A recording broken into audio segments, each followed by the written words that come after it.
आज हम लोग सॉल्यूशन करेंगे civil engineering paper 5 set D. First question है जो आपके स्क्रीन पर शो हो रहा होगा, with increase in the amount of compaction energy. अगर हम लोग एनर्जी कंपैक्शन एनर्जी बढ़ाएंगे तो क्या होगा।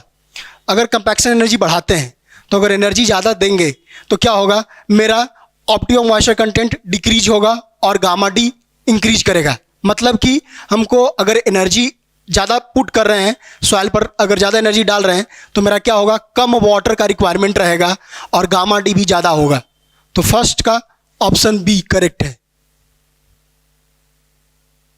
क्वेश्चन सेकंड है Terzaghi bearing capacity factor NC N Q N gamma किसका फंक्शन होता है। NC N Q N gamma, जो एनसी और एन क्यू और एन गामा सिर्फ और सिर्फ फंक्शन होता है फाई का, सिर्फ और सिर्फ फंक्शन होता है फाई का, एंगल ऑफ इंटरनल फ्रिक्शन। इसका ऑप्शन हो गया A. Question 3, the active earth pressure coefficient K A generally refers to.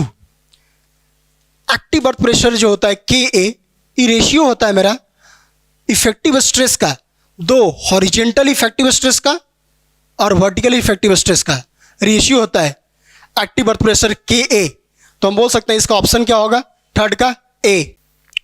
Question 4 क्या है, जो ultimate bearing capacity of a shallow foundation on sand is reduce to about how much percent when the water table rises to the ground surface. मेरा ultimate bearing capacity कितना घटेगा अगर water table ground surface पर reach कर जाएगा sandy soil में। तो हम जानते हैं ट्रैजागी क्वेश्चन से क्यू यू बराबर क्या होगा, क्यू यू बराबर C N C plus gamma D N Q plus 0.5 gamma B N gamma. Equation होता है अल्टीमेट बियरिंग कैपेसिटी का शैलो फाउंडेशन का। अगर सैंडी सॉइल का कंडीशन लेते हैं तो कोहेजन 0 हो जाएगा। क्यू यू मेरा क्या हो जाएगा, गामा डी एन क्यू हो जाएगा plus 0.5 gamma B N gamma हो जाएगा। ठीक, अगर वाटर टेबल राइज कर जाएगा ग्राउंड सरफेस पर तो सारा गामा क्या होगा, गामा सबमर्ज हो जाएगा। क्यू यू डैश कितना हो जाएगा, gamma submerged D N Q plus 0.5 gamma submerged B N gamma. ठीक, स्टार्टिंग में क्यू यू था gamma D N Q plus 0.5 gamma B N gamma. Q dash क्या होगा, सबमर्ज कन्वर्ट हो गया।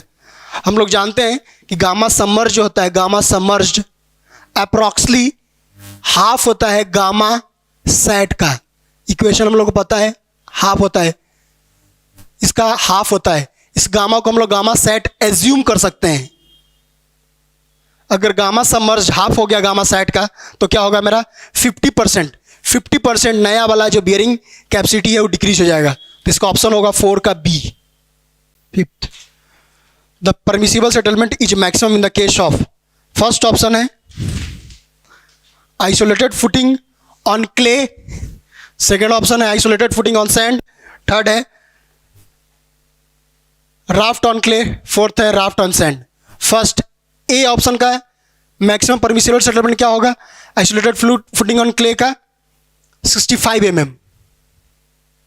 बी ऑप्शन का क्या होगा, आइसोलेटेड फुटिंग ऑन सैंड का 40 mm। सी ऑप्शन का क्या होगा, राफ्ट ऑन क्ले का 65 to 100 mm। डी का क्या होगा, राफ्ट ऑन सैंड का क्या होगा 65 mm। 40 to 65 mm। तो मेरा मैक्सिमम क्या हो गया, मैक्सिमम परमिसिबल सेटलमेंट क्या हो गया, सी। तो ऑप्शन क्वेश्चन 5th का आंसर हो जाएगा C. Question 6, the total DS बताना है, टोटल नंबर ऑफ स्टैटिक इनडिटरमिनेसी बताना है, एक्सटर्नल प्लस इंटरनल एक ब्रिज का। एक ब्रिज दिया हुआ है, इस ब्रिज में देखेंगे अगर डीएस निकालना है कोई भी ट्रस स्ट्रक्चर का है तो डीएस बराबर क्या होता है, M plus are minus 2J। इसमें देखते हैं मेंबर कितना है, मेंबर एम बराबर आपका है, इसमें टोटल कैलकुलेट कीजिएगा तो 20 आएगा। मेंबर 20 है, टोटल नंबर ऑफ रिएक्शन कितना है, दो ही सब एक ये एक हिंज पर 2 सपोर्ट, रिएक्शन दूसरा हिंज पर 2, टोटल 4 हो गया रिएक्शन। ज्वाइंट कितना है, ज्वाइंट्स कितना है, टोटल 10 ज्वाइंट है।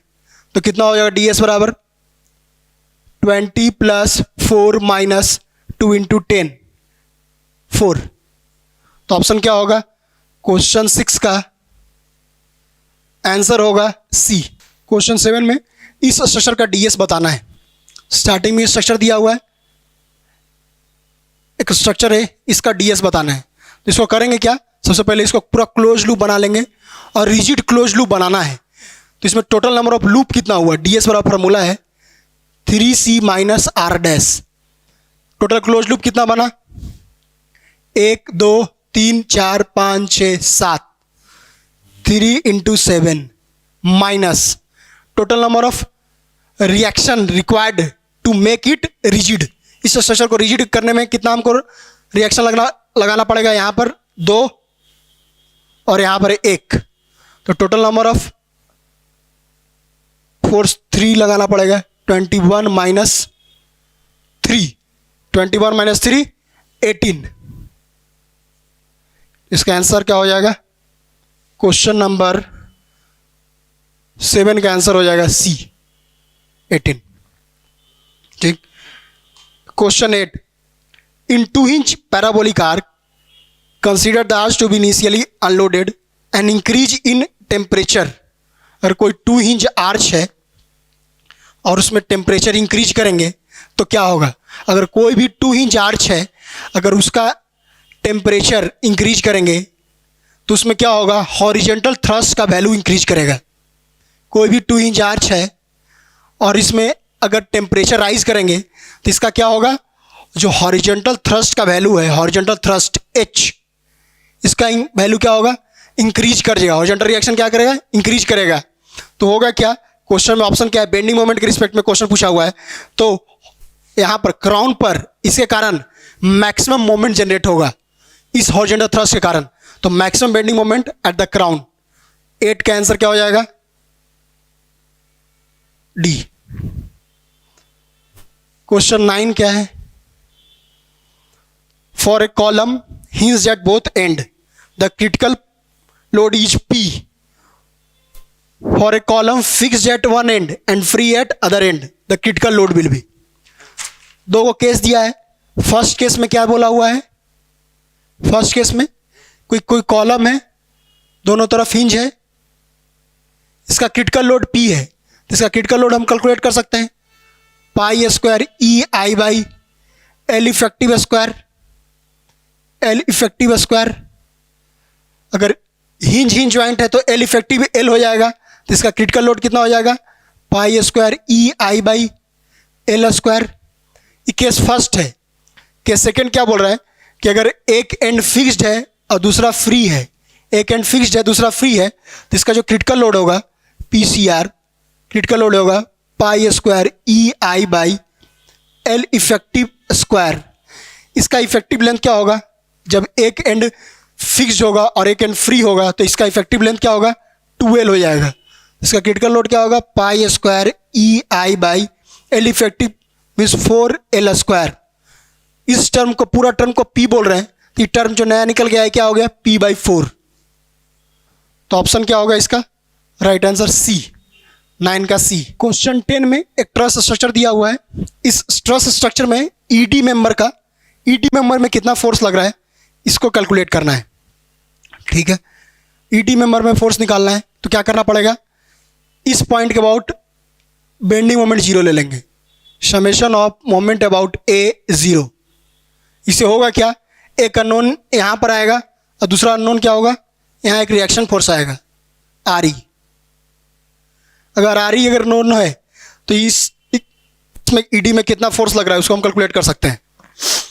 अगर मोमेंट अबाउट A0 करते हैं तो 40 × 6, 40 × 6, एक मोमेंट आया क्लॉकवाइज मोमेंट बराबर RE × 3, ये एंटी क्लॉकवाइज मोमेंट हो गया। क्लॉकवाइज मोमेंट बराबर एंटी क्लॉकवाइज मोमेंट, 3 × 6, RE बराबर क्या आ गया, 80 किलो न्यूटन आ गया। रिएक्शन कितना आ गया 80 किलो न्यूटन। तो इसमें मैंने फोर्स क्या होगा, इस ज्वाइंट का हम अलग से एबीडी ड्रॉ कर देंगे। इस ज्वाइंट पर क्या है, एक इस टाइप का फोर्स लग रहा है 80 किलो न्यूटन लोड का। इधर से इस फोर्स को हमको कैलकुलेट करना है एफ ई डी, और एक और मेंबर इधर गया है। इस मेंबर में फोर्स 0 हो जाएगा, नॉन कोलिनियर मेंबर है। एफ ई डी क्या होगा, 80 किलो न्यूटन हो जाएगा। और कैसा नेचर का होगा, कॉम्प्रेसिव नेचर का है। ज्वाइंट की तरफ एरो है इसलिए कॉम्प्रेसिव नेचर का हो गया। अगर ज्वाइंट सेव होता तो टेंशन नेचर का हो जाता। तो ऑप्शन कितना होगा 10 का सी। क्वेश्चन 11,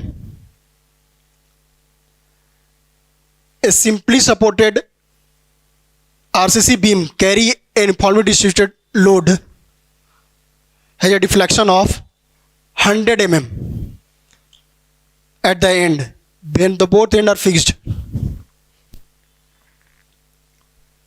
कोई सिंपली सपोर्टेड बीम है, इसमें अगर यूडीएल लोडिंग है, सपोज ये डब्ल्यू किलो न्यूटन पर मीटर का, इसका जो डिफ्लेक्शन आ रहा है सेंटर पर, जो डिफ्लेक्शन होगा, deflection at centre, deflection at centre question में गिवन में दिया हुआ है 100 mm। अगर इसको फिक्स कर दिए, हिंज से फिक्स हो गया सपोर्ट, तब मेरा कितना यहां पर डिफ्लेक्शन होगा। इसका डिफ्लेक्टेड प्रोफाइल कुछ है,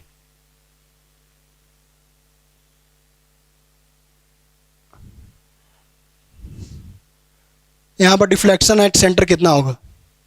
इसका डिफ्लेक्शन एट सेंटर क्या होगा, फिक्स बीम का सिंपली सपोर्ट के रिस्पेक्ट में जब यूडीएल लोडिंग होगा तो हम लोग जानते हैं डिफ्लेक्शन एट सेंटर कितना होता है, 1/5 times delta simply supported beam.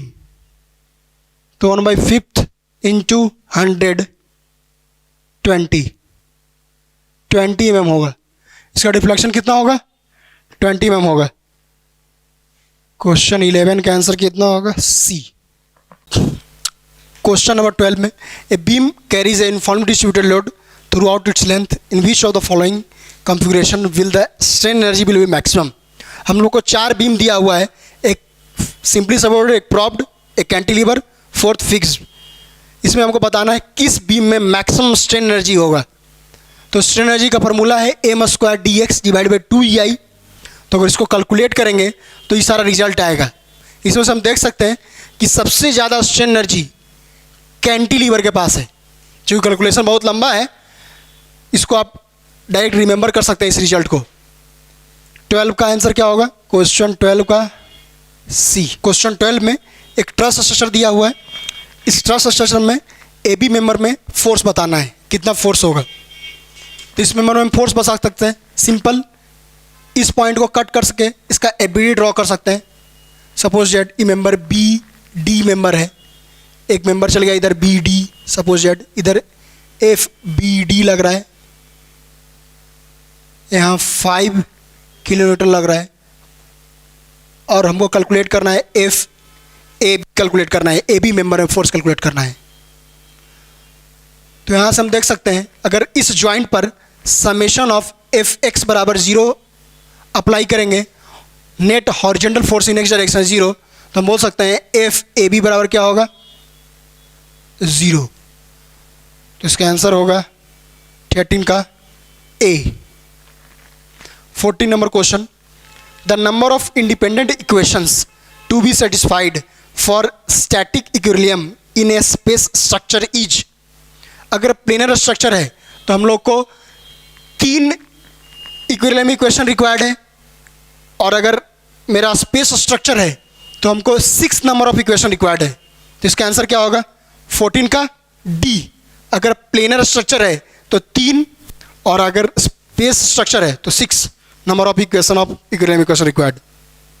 5th number 15 number question, question 15 में डिफ्लेक्शन का रेशियो पूछा है। 2 बीम, एक बीम दिया हुआ सिंपली सपोर्टेड बीम है, ऑफ लेंथ L है, और इस पर टोटल लोड W एक्ट कर रहा है। कैपिटल डब्ल्यू एक्ट कर रहा है। इसमें जो डिफ्लेक्शन होगा डेल्टा सेंटर पर फर्स्ट केस में W capital total W L के पावर 4 एल के power 3 W L Q divided by 48 EI first case का रिफ्लेक्शन होगा। सेकेंड केस में बोल रहा है सेम डब्ल्यू को इनफॉर्मली डिस्ट्रीब्यूटेड लोड में कन्वर्ट कर दिए हैं। सेम डब्ल्यू को small informally distributed load L length L दिया हुआ है। तो इस केस में सेकेंड केस में जो डिफ्लेक्शन होगा सेंटर पर वो होगा 5/384 डब्ल्यू एल के पावर 4 EI और क्वेश्चन में गिवन है स्मॉल डब्ल्यू इंटू एल बराबर कैपिटल डब्ल्यू। तो इस इक्वेशन को हम लिख सकते हैं 5/384 capital W L Q by EI। और क्वेश्चन में पूछा है दोनों का रेशियो निकालना है डेल्टा 1 बाई डेल्टा 2। तो जब रेशियो निकालेंगे डेल्टा 1 बाई डेल्टा 2 तो आपका आ जाएगा 8/5। तो आंसर सही आंसर क्वेश्चन 15 का हो जाएगा C. Question number 16 an arch is a beam except for arch beam है except for it does not resist incline load.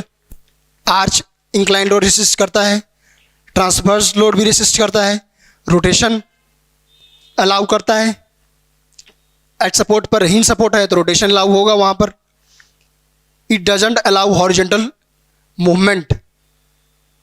Arch आपका हॉरिजेंटल मूवमेंट अलाउ नहीं करता है।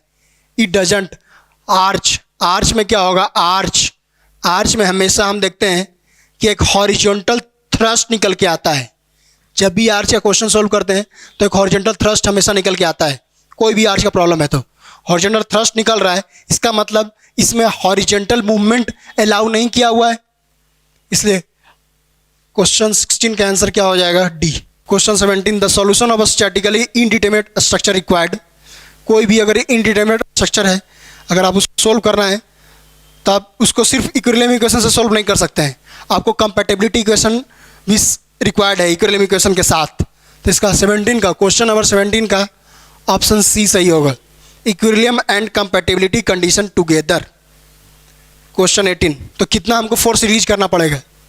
कोई भी इनडिटरमिनेट स्ट्रक्चर है, मान लिया कोई इनडिटरमिनेट स्ट्रक्चर है ऑफ सपोज या DS2,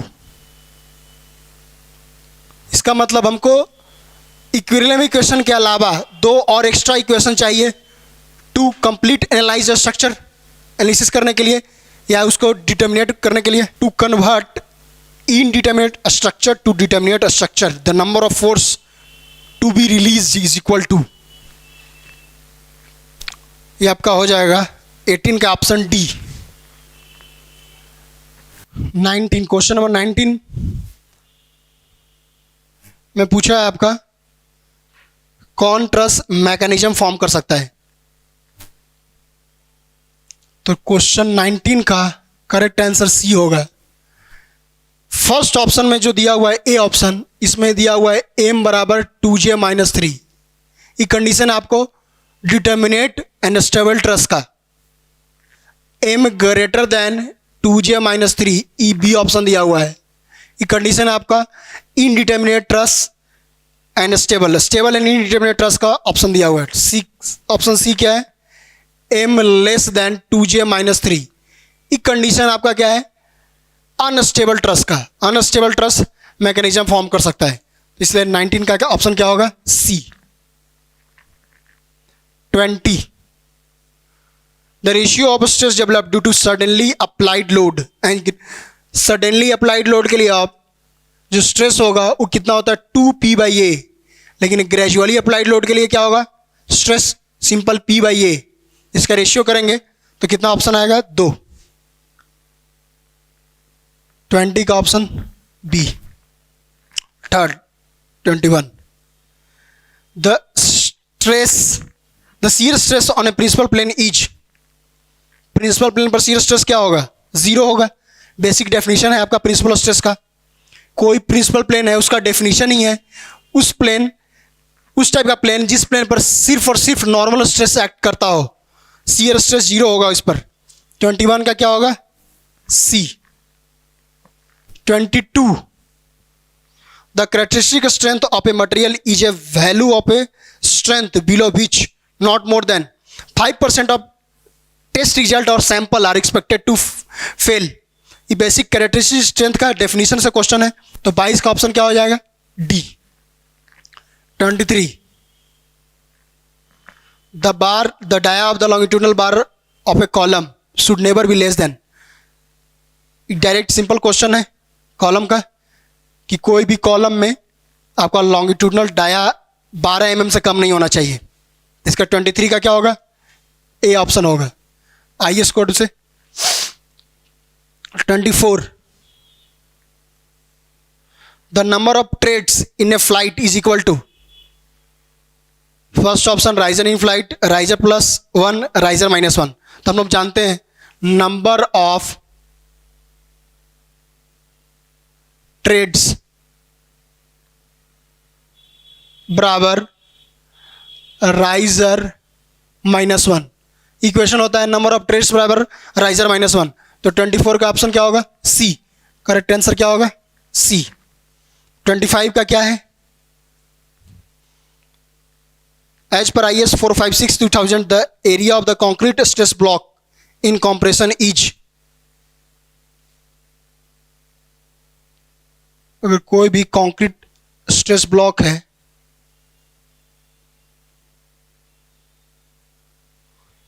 इस ब्लॉक का एरिया कितना होगा?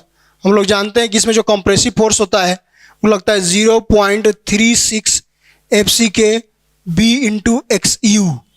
ये टोटल फोर्स कंप्रेसिव फोर्स लगता है। तो फोर्स बराबर क्या होगा? स्ट्रेस, FCK स्ट्रेस है into this term area.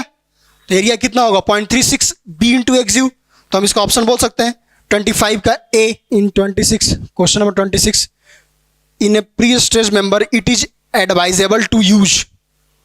Pre stress member में हम लोग क्या यूज करते हैं? हाई स्ट्रेंथ कंक्रीट यूज करते हैं और हाई टेंसाइल स्टील यूज करते हैं। 26 का ऑप्शन क्या होगा? 6C। क्यों यूज करते हैं हाई स्ट्रेंथ कंक्रीट और high tensile steel? High tensile steel इसलिए यूज करते हैं कि लॉस कम हो प्री स्ट्रेस मेंबर में, और हाई स्ट्रेंथ कंक्रीट भी श्रिंकेज कम हो, इसलिए हम लोग यूज करते हैं आपका हाई स्ट्रेंथ कंक्रीट, श्रिंकेज कम हो। हाई टेंसाइल स्टील इसलिए यूज कर रहे हैं कि लॉसेस कम हो। ठीक है, तो 26 का आंसर क्या हो जाएगा? सी। 27 क्वेश्चन डायरेक्ट क्वेश्चन है, the self weight of foundation is assumed. Self weight foundation का हम लोग क्या एज्यूम करते हैं? डिजाइनिंग में 10% लेते हैं कॉलम लोड का। जो कॉलम पर जो टोटल लोड आता है उसका 10% हम लोग एज्यूम करते हैं उसका सेल्फ वेट। तो 27 का ऑप्शन क्या हो जाएगा? सी। 28, जो मैक्सिमम शियर स्ट्रेस पूछ रहा है आपका रेनफोर्स्ड कंक्रीट में। तो रेनफोर्स्ड कंक्रीट में जो हम लोग शियर स्ट्रेस लेते हैं, टाउ भी जो लेते हैं वो क्या होता है? VU/BD होता है। Shear force divided by width into effective depth. तो क्वेश्चन में इफेक्टिव डेप्थ नहीं देके लीवर आर्म दिया हुआ है, तो इसका 28 का ऑप्शन क्या हो जाएगा? डी। 29, क्वेश्चन में एक 2-वे स्लैब दिया हुआ है और पूछ रहा है आपका मिडिल स्ट्रिप का विड्थ पूछ रहा है। मिडिल स्ट्रिप पूरा स्लैब को, अगर ये LY है, पूरा LY है और इधर LX है, अगर 2-वे स्लैब इसको एज्यूम कर रहे हैं, इसको हम लोग एज स्ट्रिप मानते हैं, इसको भी एज स्ट्रिप। ये बीच वाला क्या हो जाता है आपका? Middle strip. इसका लेंथ कितना होता है? ये लेंथ होता है 3/4 LY। ये कितना होता है? Edge strip LY/8। इधर क्या हो जाएगा? LY/8। मिडिल स्ट्रिप का विड्थ कितना होगा? 3/4 of the width of the slab. 29 का C. Question number 30, partial factor of safety concrete के लिए कितना यूज करते हैं हम लोग? IS 457 में 1.5 और स्टील के लिए 1.15। तो 30 का आंसर क्या हो जाएगा? ए, कंक्रीट के लिए पूछा हुआ है, तो आपका partial factor of safety concrete का कितना होगा? 1.5। 31 में पूछा है आपका बॉन्ड लेंथ या डेवलपमेंट लेंथ पूछा है कि डेवलपमेंट लेंथ कितना होगा। 31 क्वेश्चन में आपका डेवलपमेंट लेंथ पूछा है। अगर सपोज दैट कोई कंक्रीट ब्लॉक है, इस कंक्रीट ब्लॉक में कोई एम्बेडेड स्टील है, स्टील बार, इसका जो लेंथ है, इस लेंथ को एलडी बोल रहे हैं, जितना एम्बेडेड लेंथ है। इसमें मैक्सिमम टेंसाइल स्ट्रेस जो ऐड कर सकता है वो ऐड कर सकता है एफटी, गिवन है क्वेश्चन में। और इसके सरफेस पर जो बॉन्ड स्ट्रेस जो होगा, बॉन्ड स्ट्रेस इसके सरफेस पर ये दिया हुआ है आपका एफ बी, आपको एल डी बताना है। फोर्स इक्वेट कर देंगे, कोई भी स्टील रॉड है कंक्रीट में एम्बेडेड है तो मैक्सिमम कितना फोर्स से पुल आउट कर सकता है, इसको बाहर तीर सकता है। आप बोल सकते हो stress, permissible tensile stress into इसका क्रॉस सेक्शन एरिया, तो हम लोग बोल सकते हैं एफ टी इंटू इसका क्रॉस सेक्शन एरिया। अगर इसका डाया डी है, एज्यूम करते हैं डी क्वेश्चन में दिया हुआ है, डी डाया बार का, तो हम बोल सकते हैं π/4 into D square. Maximum force इस बार में इतना लगा सकते हैं हम लोग, F T into π/4 D square. और इसके रिस्पॉन्स में जब फोर्स लगाएंगे तो इसके चारों तरफ, चारों लेयर में सरफेस पर क्या होगा? बॉन्ड स्ट्रेस जनरेट होगा शियर स्ट्रेस के फॉर्म में। तो हम लिख सकते हैं इसका सरफेस एरिया, इसका सरफेस एरिया क्या होगा? Pi D into L D development length into आपका bond stress F B. Question में पूछ रहा है एल डी, तो डी से डी, पाई से पाई, तो एल डी बराबर हो गया आपका F T into D divided by 4FB। तो ऑप्शन क्या हो जाएगा? ए ऑप्शन हो जाएगा, डेवलपमेंट लेंथ 31 का। 31 का आंसर क्या होगा? ए। 31 का आंसर क्या होगा? ए आंसर हो जाएगा। 32 में 32 क्वेश्चन है, as the percentage of steel increases. अगर परसेंटेज ऑफ स्टील इंक्रीज करेंगे तो मेरा न्यूट्रल एक्सिस का जो डेप्थ है वो इंक्रीज करेगा या डिक्रीज करेगा। अगर 3 केस एज्यूम करते हैं हम लोग, under enforce section, balance section और over enforce section. Over enforce में हम लोग मैक्सिमम परसेंटेज ऑफ स्टील रखते हैं, तो उसका जो न्यूट्रल एक्सिस का डेप्थ होता है वो सबसे ज़्यादा होता है। तो हम लोग कॉमन सेंस से बोल सकते हैं कि जब परसेंटेज ऑफ स्टील इंक्रीज करेगा तो डेप्थ होगा, न्यूट्रल एक्सिस का क्या होगा? इंक्रीज करेगा। तो 32 का क्या ऑप्शन हो जाएगा? ए। 33, कोई आरसीसी बीम है जिसमें हम लोग शियर एनफोर्समेंट प्रोवाइड नहीं किए हैं, तो इसमें जो क्रैक डेवलप होगा, तो कोई भी बीम है आपका, अगर आप इसमें शियर एनफोर्समेंट प्रोवाइड नहीं करेंगे तो शियर क्रैक जो होता है, शियर क्रैक यहाँ पर जनरेट होता है, वो कितना होता है? 45 डिग्री पर होता है हॉरिजॉन्टल से। तो ऑप्शन कितना होगा? 33 का सी आंसर हो जाएगा। 34 का, सी कोस्ट के कंस्ट्रक्शन में हम लोग मिनिमम ग्रेड ऑफ कंक्रीट कितना रखते हैं? सी कोस्ट के कंस्ट्रक्शन में हम लोग मिनिमम ग्रेड M30 रखते हैं, कम से कम M30 होना चाहिए सी कोस्ट कंस्ट्रक्शन में। इसका ऑप्शन क्या हो जाएगा? 34 का डी। 35 का, dia of a reinforce by D the anchorage value of the hook. सिर्फ क्वेश्चन में हुक बोला हुआ है तो हम एज्यूम कर सकते हैं इसका क्या ऑप्शन होगा? 16D। 35, the dia of reinforce bar is D, anchorage value क्या होगा हुक का? जो एंकरेज वैल्यू होगा हुक का वो कितना होगा? 16D होगा। 35 का आंसर क्या होगा? डी ऑप्शन होगा। 36 का, maximum value of compaction factor for fresh green concrete. Maximum value कितना हो सकता है कोई भी ग्रीन कंक्रीट का? कोई फ्रेश कंक्रीट है, फ्रेश ग्रीन कंक्रीट है, उसका मैक्सिमम कितना कंपैक्शन वैल्यू हो सकता है? हो सकता है कितना? 1 हो सकता है मैक्सिमम। 36 का ऑप्शन बी। 37 बोला है, as per IS 456 reinforcing bar under tension at limit state, उसमें कितना से कम स्ट्रेन नहीं होना चाहिए? तो हम लोग जानते हैं epsilon S T should not be less than equal to 0.87 F by E S plus 0.002। तो इसको हम ऐसे भी लिख सकते हैं, should not be less than 0.87 F by divided by 1.15 E S plus 0.002। तो ये ऑप्शन क्या दिया हुआ है? ऑप्शन डी है 37। ऑप्शन क्या हो जाएगा? डी।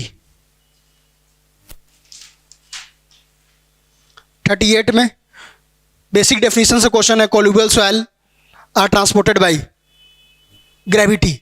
38 का आंसर क्या हो जाएगा? 38 का आंसर हो जाएगा आपका बी, ग्रेविटी द्वारा डिपॉजिट किया जाता है, ट्रांसपोर्टेड किया जाता है आपका colluvial soil. 39 question, flow net can be use to determine. Flow net हम लोग किस पर्पज से यूज करते हैं? फ्लो नेट से हम लोग कभी भी कॉफिशिएंट ऑफ परमिएबिलिटी नहीं निकाल सकते हैं।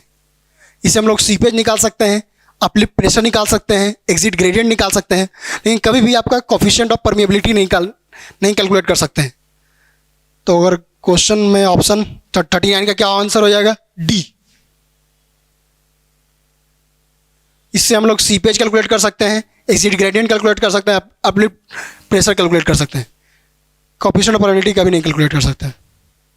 क्वेश्चन 40 में एक ग्राफ दिया हुआ है वॉइड रेशियो वर्सेस प्रेशर का, और पूछ रहा coefficient of compressibility, A B का वैल्यू पूछा है। ए बी बराबर होता है delta E divided by delta sigma dash. तो चेंज इन वॉइड रेशियो कितना दिया हुआ है? 0.7 minus 0.6 divided by 17.5 minus 17, 0.1 divided by 0.5, 1/5 कितना हो जाएगा? 0.2। यूनिट क्या हो जाएगा? मीटर स्क्वायर पर टन। तो ऑप्शन कितना हो जाएगा? 40 का। 40 नंबर का ऑप्शन कितना हो जाएगा? सी हो जाएगा। 41, अगर लिक्विड लिमिट बढ़ाएंगे with an increase in liquid limit, compression index क्या होगा? इंक्रीज करेगा। हम लोग कंप्रेशन इंडेक्स सीसी का वैल्यू जानते हैं 0.009 WL-10। अगर लिक्विड लिमिट बढ़ाते हैं तो सीसी का वैल्यू क्या होगा? इंक्रीज करेगा। तो हम बोल सकते हैं with an increase in liquid limit the compression index क्या होगा? इंक्रीज करेगा। 41 का आंसर क्या हो जाएगा? 41 का B. 42, the dry density of a soil दिया हुआ है, गामा डी दिया हुआ है, आपका वाटर कंटेंट दिया हुआ है, आपका गामा सेट और गामा समर्ज पूछ रहा है। गामा डी क्वेश्चन में दिया हुआ है आपका 1.5 ग्राम पर सीसी, वाटर कंटेंट दिया हुआ है आपका 50%। तो हम लोग जानते हैं गामा डी बराबर gamma bulk divide by 1 plus water content. तो अगर गामा बल्क गामा सेट है तो इसको हम लिख सकते हैं गामा सेट बराबर गामा सेट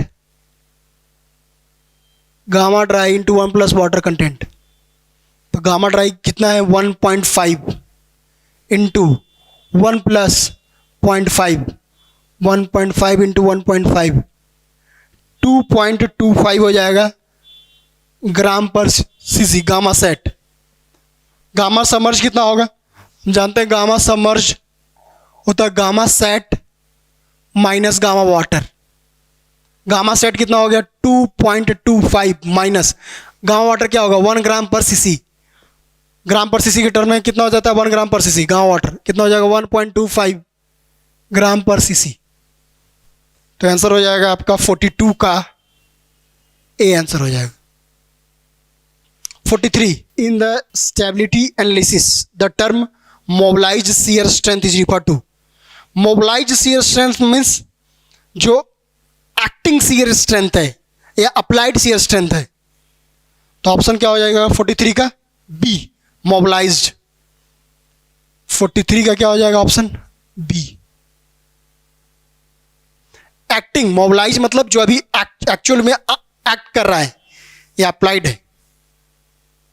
43 का ऑप्शन क्या हो जाएगा? B. 44. In geotech engineering, soil is considered as, हम लोग soil को 3 फेज में पढ़ते हैं, सॉलिड और void. void में हम लोग वाटर और एयर दोनों का एज्यूम कर सकते हैं. सॉलिड रहता है आपका, वाटर रहता है और एयर रहता है. 3 फेज सिस्टम पढ़ते हैं हम लोग सॉइल मैकेनिक्स में. तो इसका 44 का ऑप्शन क्या होगा? 44 का ऑप्शन हो जाएगा आपका 45. The load carrying capacity of A pile, जो पाइल है, पाइल आपका जो लोड कैरिंग कैपेसिटी इसका होता है, 2 चीज़ पर डिपेंड करता है. फर्स्ट आपका पॉइंट रेसिस्टेंट, सेकेंड आपका जो स्किन फ्रिक्शन है. 2 मैकेनिज्म के कारण क्या होता है, ये आपका लोड रेसिस्ट करता है पाइल फाउंडेशन. इसका ऑप्शन क्या हो जाएगा? Both A and B, skin friction and point resistance. 45 का ऑप्शन क्या हो जाएगा? C. 46. A bell foundation is a type of, ये डायरेक्ट क्वेश्चन है. Bell foundation is a type of open caisson. इसका 46 का आंसर क्या हो जाएगा? बी ऑप्शन हो जाएगा. 47. 2 को सॉइल सैंपल दिया हुआ है, ए बी, दोनों का पोरोसिटी दिया हुआ है और दोनों का वॉइड रेशियो निकालना है. आपका फर्स्ट सॉइल सैंपल का पोरोसिटी 40% दिया हुआ है. दूसरा सॉइल सैंपल का पोरोसिटी आपका कितना दिया हुआ है? 60% दिया हुआ है. इसका वॉइड रेशियो कितना होगा? ई ए बराबर porosity N divided by 1 minus N से निकाल सकते हैं हम लोग. एन 40.4 डिवाइडेड बाई 1 माइनस 0.4.6, 4/6 हो जाएगा. ई बी कितना हो जाएगा? N divided by 1 minus N से 0.6 डिवाइडेड बाई 1 माइनस 0.6 कितना हो जाएगा? 0.4, 6/4 हो जाएगा. जब ई ए बाई ई बी करेंगे, ई ए बाई ई बी निकालेंगे तो वैल्यू आ जाएगा आपका 4/9. तो इसका करेक्ट आंसर हो जाएगा 47 का सी. 48 होगा coefficient of permeability of a soil. Coefficient of permeability आपका क्या होगा? टेम्परेचर बढ़ाने से अगर पानी ठंडा रहेगा तो उतना तेजी से सॉइल में नहीं ट्रेवल करेगा, लेकिन पानी अगर थोड़ा गर्म रहेगा तो तेजी से ट्रेवल कर सकता है वाटर में. हम बोल सकते हैं coefficient of permeability of soil क्या होगा? इंक्रीज करेगा विथ इंक्रीज इन टेम्परेचर. तो 48 का आंसर क्या होगा? B. 49 coefficient of earth pressure at rest. हम लोग जानते हैं वॉल मूवमेंट के रिस्पेक्ट में कर्व,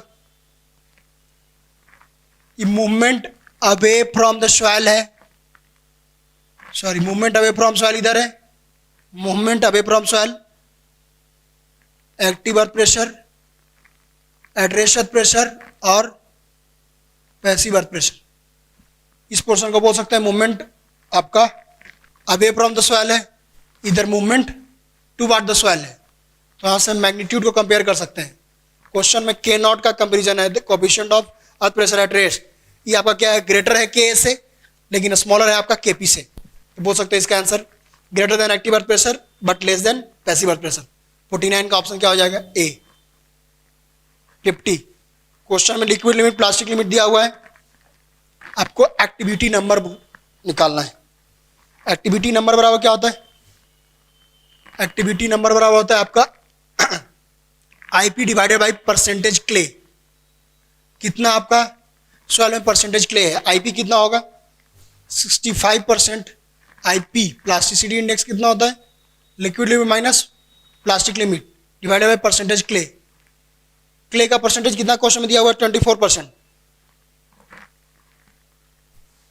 लिक्विड लिमिट कितना दिया हुआ? 65% माइनस 29% डिवाइडेड बाई 24%. कितना हो जाएगा? 36% हो जाएगा ऊपर, 24 हो जाएगा. तो 36/24 क्या होगा? 1.5 आ जाएगा. तो ऑप्शन क्या हो जाएगा? 50 का आंसर सी. कंप्लीट हो गया सेट.